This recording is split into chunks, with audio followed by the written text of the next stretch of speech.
folks, welcome back to My Kitten Reads. I'm Eleanor and this is my April 2020 wrap up. So it was a slightly better reading month for me. I read 9 things overall. A lot of them were novellas, to be very honest, but still I read 9 things, which is an improvement. Not quite the 10 that a month that I usually try and do to reach my goal of 120, but getting there.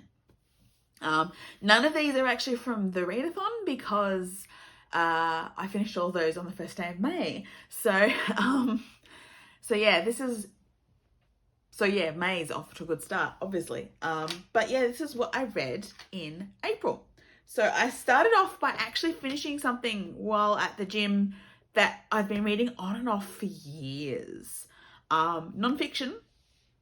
And it involved, honestly, a lot of skim reading. But I finally finished reading J.R.R. Tolkien, Another Author of the Century by Tom Shippey.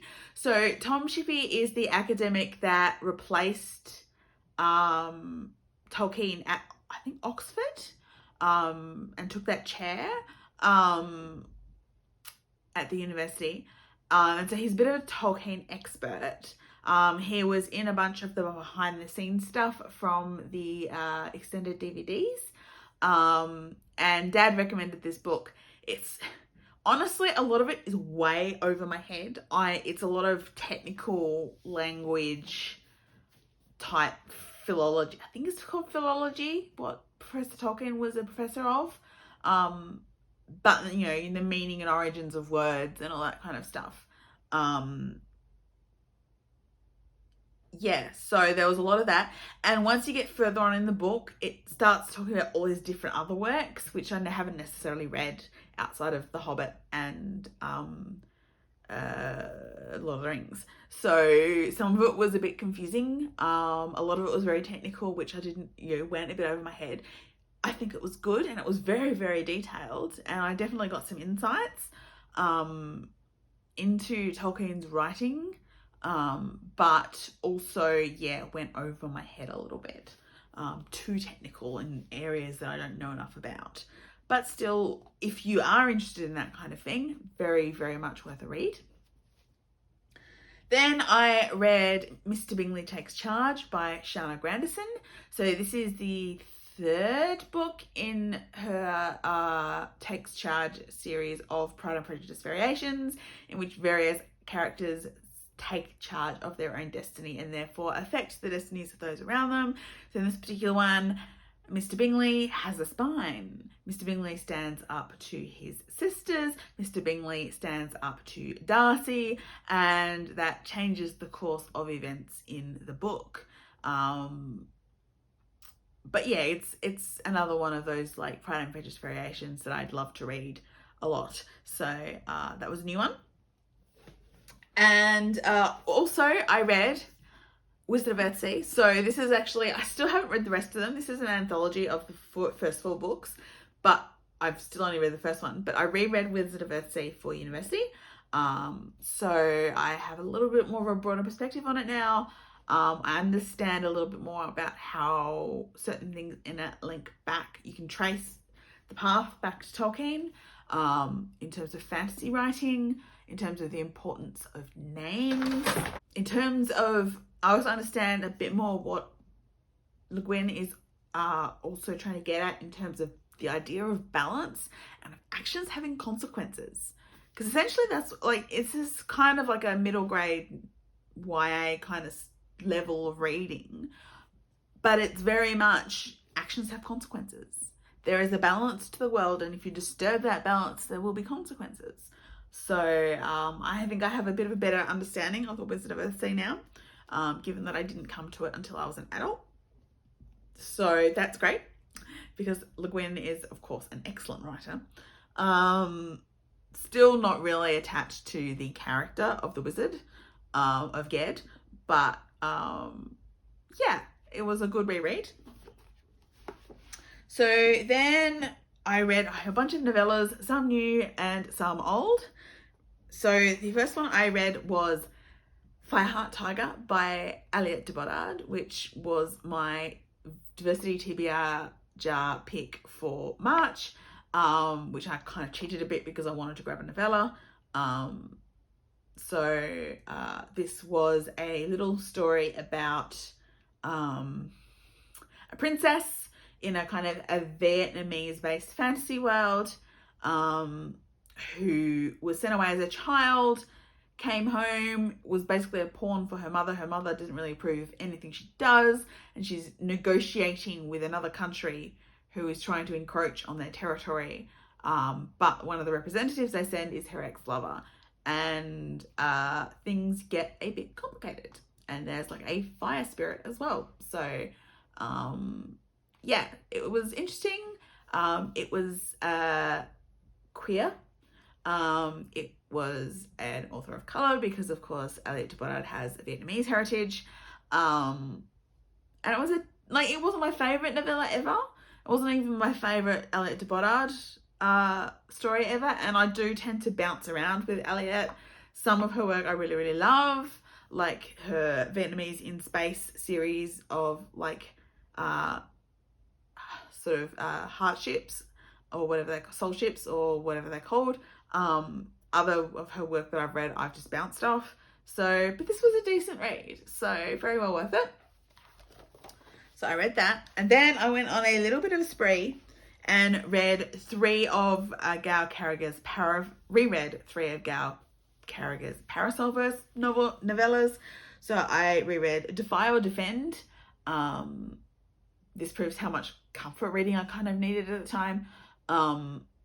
So this is one of the more recent ones involving not Sophronia, Dimity, who has to trot off and sort out a vampire hive that is going to the Gothic, which is never a good thing. And she sorts it out mainly by interior decorating. This one's a little bit diverse. And one of the minor characters in one of the vampires is non-binary gender, possibly trans.